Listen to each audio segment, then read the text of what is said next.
Everybody, like to wish a great good morning and Veterans Day to our seniors. We have some very special guests here from the American Legion, some veterans. We're very, very happy to have you here. Mr. Knoll, our superintendent, is in the back there. And of course, this is being streamed live via YouTube, our YouTube channel, so the rest of the school is also seeing this celebration of Veterans Day. We're very, very excited. It's really my privilege just to welcome everybody who's here, the students, the honored guests, faculty. We're gathered here to recognize Veterans Day. And it's a day where we take a moment out of our lives to pay tribute to the men and women who served our United States Armed Forces. We're here to reflect with humility and honor on the personal sacrifices of the many men and women who have given their lives so that we can freely enjoy the great freedoms and rights that are granted to us as citizens of this great nation.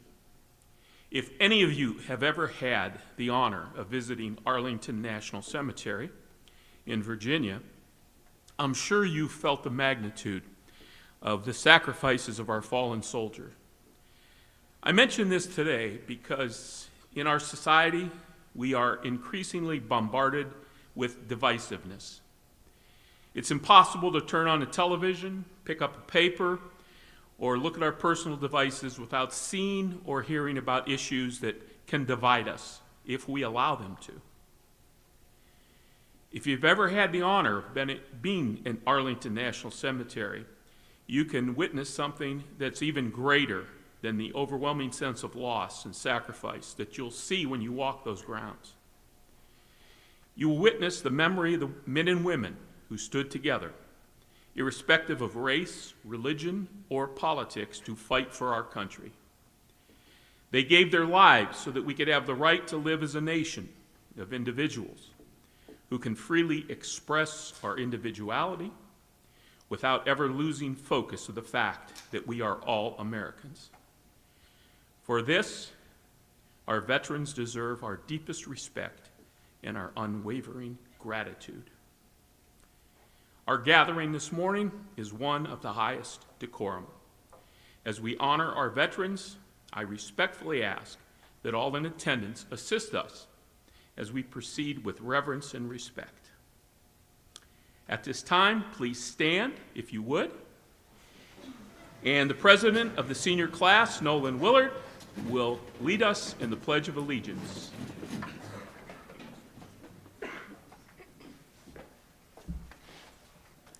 I pledge allegiance to the flag of the United States of America and to the republic for which it stands, one nation, under God, indivisible, with liberty and justice for all. Please remain standing. At this time, our choir will lead us in the national anthem. Oh, say, can you see by the dawn's early light what so proudly we held at the twilight's last gleaming, whose broad stripes and bright stars through the perilous fight o'er the ramparts we watched were so gallantly streaming, and the rocket's red glare, the bombs bursting in air, gave proof through the night that our flag was still there. Oh, say, does that star-spangled banner yet wave o'er the land of the free and the home of the brave? You may be seated. At this time, please enjoy a selection by our band. Mr. Kelly will lead the band in a patriotic salute.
introduce our guest speaker.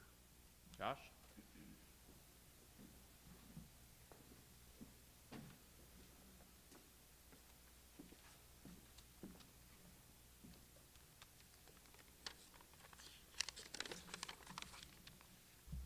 Good morning. Colonel Chuck Coleman, U.S. Army retired, is the recently retired Process Control Manager for Lind Hydraulics Corporation in Canfield, Ohio. A 1968 graduate of Cheney High School and was commissioned from West Point in 1972, Colonel Coleman is a graduate of the U.S. Army Infantry, Intelligence and Engineer Schools, the Command and General Staff College, and the U.S. Army War College. He is retired from the Army in 2002 after 30 years of combined active and reserve component duty, including assignments as a special agent with the U.S. Army Intelligence and the Defense Investigative Service. He was also the Assistant Professor of Military Science at YSU, Design Engineer for the 16th Engineer Brigade, part of the Ohio Army National Guard. He was also Director of Intelligence and Security for the Ohio National Guard and Commander of Fort Ohio, which includes Camp Perry, Camp Sherman, and Camp Garfield. His awards include the Army Commendation Medal, the Meritorious Service Medal with 4 oak leaf clusters, and the Legion of Merit. Colonel Coleman has a Bachelor's of Science degree in Engineering from West Point and an MBA from Baldwin Wallace College, and was a Senior Fellow in International Security Studies at the Fletcher School of Law and Diplomacy at Tufts University in Boston. Colonel Coleman lives with his wife, Holly, in Canfield, where he is a proud member and Vice Commander of American Legion Post 117. Please give a great cardinal welcome to Colonel Chuck Coleman. Good to see you again.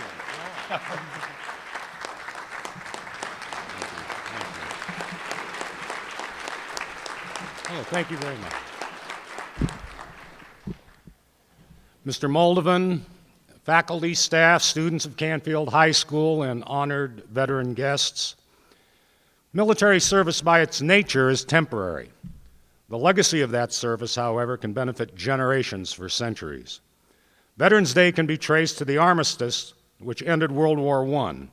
Though the peace of that treaty did not survive the fascist tyrannies of Hitler and Mussolini, the freedom enjoyed by Europeans today is the result of that service and sacrifice made by millions of U.S. veterans. It is the legacy of those who have worn the uniform of the United States, a legacy of freedom. It is a legacy that has spread the globe. First Lieutenant Ralph Puckett, Jr., was commanding officer of the 8th Ranger Company, 82nd Army Unit, 8th U.S. Army. Outnumbered and seriously wounded twice by the enemy in Unsan, Korea, during a 2-day battle in 1950, he continued to lead his company of Rangers through machine gun fire in order to capture objectives and direct artillery. When his wounds prevented him from moving, he told his soldiers to leave him behind. Despite his objections, his soldiers dragged him from the hill to a position of safety. Lieutenant Puckett would survive the battle and eventually retire from the Army as a colonel in 1971. Even his lengthy military career was temporary when compared to the legacy that still continues in Korea. Without the sacrifice of veterans, including Colonel Puckett, freedom and democracy we enjoy today couldn't have blossomed in Korea, South Korean President Moon Jae-in said earlier this year during a White House ceremony in which Colonel Puckett received his well-deserved Medal of Honor from President Biden. Another distinguished hero, the late Admiral Jeremiah Denton, spoke of the long but temporary ordeal he experienced as a prisoner of war in Vietnam. If I had known when I was shot down that I would be there more than 7 years, I would have died of despondency, of despair. But I didn't. It was 1 minute at a time, 1 hour, 1 week, 1 year, and so on. If you look at it like that, anybody can do anything, unquote. Excuse my paper. That type of toughness, commitment, and perseverance is not unusual among veterans. Their exploits are legendary. After Harriet Tubman led hundreds of slaves to freedom through the Underground Railroad, she served as a cook, nurse, and spy for the Union Army during the Civil War. Frederick W. Smith served 2 tours as a Marine in Vietnam before launching Federal Express, a company that would grow into an $84 billion global enterprise. Baseball great Jackie Robinson Surgeon Michael DeBakey and computer scientist Grace Hopper were other Americans whose contributions to culture and society reach far beyond their military service. Even so, can any CEO or cultural icon truly claim to have greater responsibility than a platoon commander leading a team in combat? For these young people, a bad day at work does not mean a blown account or lost business. It can mean watching a best friend die, lose a limb, or being immersed in the collateral suffering that is synonymous with war. Even veterans who have not experienced combat share a bond with those who have. They have all expressed a willingness to die for their country if called upon. They have all subjected themselves to a military justice system which requires strict obedience and professionalism, and they have all pledged loyalty to the U.S. Constitution. In the book Walk in My Combat Boots by James Patterson and Matt Eversman, the authors interviewed veterans of various eras and published their accounts. Navy reservist Ryan Leahy spoke of the rivalry as well as the bond. While on active duty, he felt a sense of dread in 2007 when he was approached by a Marine Vietnam War veteran in a bar. "Oh man, he's going to give me crap about being a Navy guy," Leahy later recalled. Leahy, who had not seen combat, was surprised when the Vietnam veteran instead thanked him.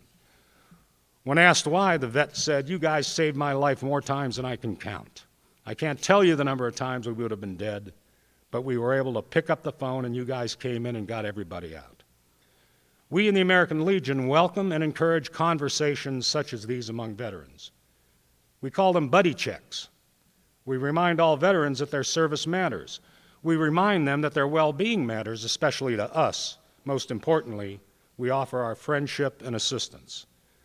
You can also show your support for these great men and women by patronizing a veteran-owned business or donating to a veteran program. And you can simply thank them for their service. Fewer than 10% of Americans can claim the title of veteran, less than 0.5% of our population. But the Canfield community has a great veteran legacy, as evidenced by the flags that fly over their graves on patriotic holidays and the names you see etched on the Veteran Memorial Wall and at the Veteran Museum walkways. Veterans have given us freedom and security in the greatest nation on earth. It's impossible to put a price on that. We must remember them. We must appreciate them. God bless you all for being here. God bless our veterans. God bless America. And go Army. Beat Navy.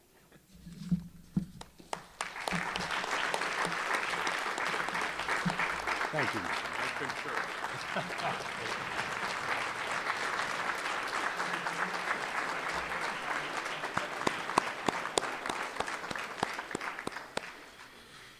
Thank you, Colonel Coleman. I only wish that Mayor Duffett was here to hear your last remark about Army and Navy there.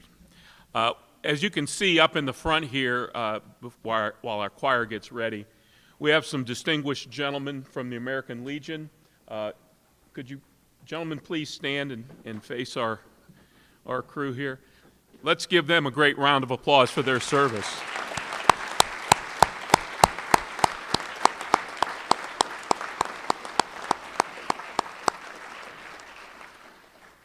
And Canfield High School thanks you for everything that you do and have done. At this time, our choir will now grace us with a selection called "I Hear America Singing." We'll leave it up to the choir.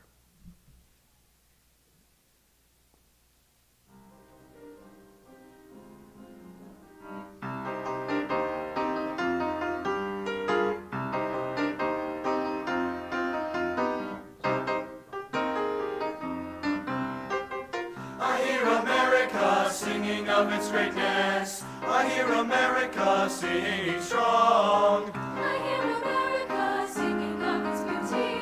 I hear America singing today. Oh, walk together, children, don't you get weary. Walk together, children, don't you get weary. Talk together, children, don't you get weary. There's a great camp meeting in the promised land. Sing together, children, don't you get weary. Sing together, children, don't you get weary. Shout together, children, don't you get weary. There's a great camp meeting in the promised land. Great camp meeting. meeting. America singing, America singing, sing. We're going to America singing, America singing, America singing, sing. America singing, America singing, America singing, sing. We're going to sing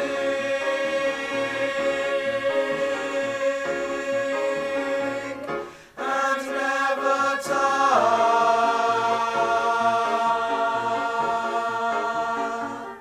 We're going to sing and never tire. Sing and never tire. There's a great camp meeting. Great camp meeting. And America singing. Great camp meeting. Great camp meeting. In the promised great camp meeting. America singing. Great camp meeting. Promised land.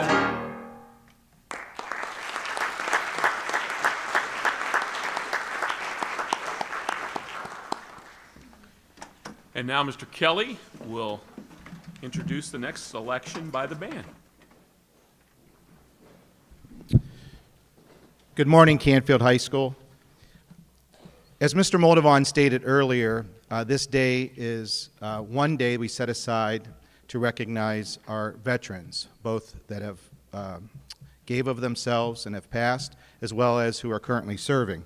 So one way we do that is through the arts. So through poetry, art, theater, and what you've heard today between the band and choir through music. Our next selection is called Armed Forces on Parade. And it's a medley of service songs that feature Army, Marine, Navy, and Air Force. I do apologize, this arrangement does not have the Coast Guard, so I don't want to make sure that any Coast Guard service members feel slighted.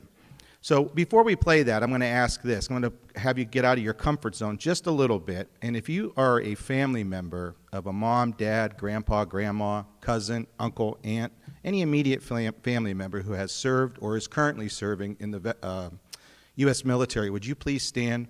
And I would ask that the students in the classrooms do that as well. Please stand and be recognized on behalf of your family member. That's amazing. Please stay standing. Recently, this past summer, I lost my dad. He was a veteran of the Army, and I don't tell you that necessarily to tell you my dad passed or even that he was a veteran. I tell you that for this perspective. I knew my dad was in the Army, and I knew he served in Vietnam. What I didn't realize was the extent of his service until the day of his memorial, when the Cortland VFW read the long list of honors that he received. And here's my point. If you have not asked that, those of you that are standing, if you have not asked that family member how they served, where they served, about their experiences, I would encourage you to do that before it's too late. I would have loved to have known that my dad was an expert rifleman, and I would love to know that he received 5 accommodations while he served in Vietnam. But I had to learn that secondhand. So I want to encourage you when you go home to ask your family member, hey, you know, I know you were in the Navy, but what exactly did you do? And I think that's one of the greatest ways you can honor your family members is by carrying on their legacy and remembering their service. Okay, you can go ahead and sit down. Now, as we play Armed Forces on Parade, you're going to stand back up, both in the auditorium and in the classrooms. When we get to your family member's service song, you are going to represent them today. So if this was an assembly full of veterans, the veterans would stand up as the service song is being played. So you are going to be in their place. So again, the order is Army, Marine, Navy, and Air Force. And again, mea culpa, that we do not have the Coast Guard theme song in there. And I'll come over and I'll announce it, and then you stand, and then when your theme song is over, you sit, and then the next group will stand. Thank you.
Thank you, Mr. Kelly and the band. That's probably one of my favorite parts of the whole assembly. It's fantastic.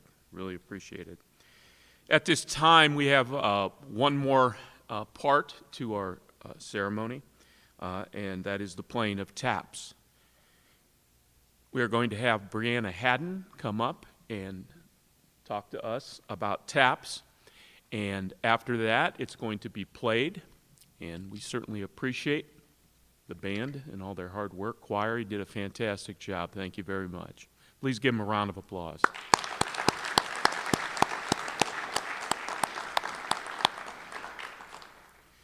After Brianna explains taps, we would ask you to rise, and you will hear taps played.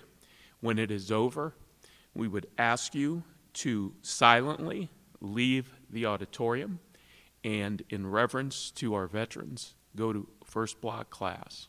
Brianna, could you please come up and talk to us about taps?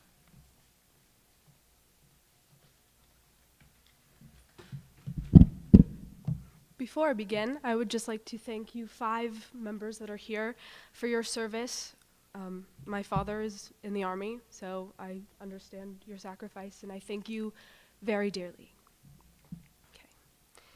And as a song that is played for our fallen soldiers as a tribute to their service and honor, taps should be played and remembered. Originally composed during the Civil War by General Daniel Butterfield, this 24-note tune quickly spread throughout the Army. Soon after its composition, it was played for a fallen Union soldier's funeral. His commanding officer, Captain John Tidbull, reasoned that the bugle call would be safer than the traditional 3 firing of gunshots, as they were in the middle of battle and firing would signal their location. The name itself is from the original nighttime bugle call, which ended in 3 drum taps, frequently referred to by members of the service as taps. And since 1891, taps has been played at the funerals of United States veterans as a sign of good faith and remembrance of their service and duty. And with that, here's our band.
You may leave.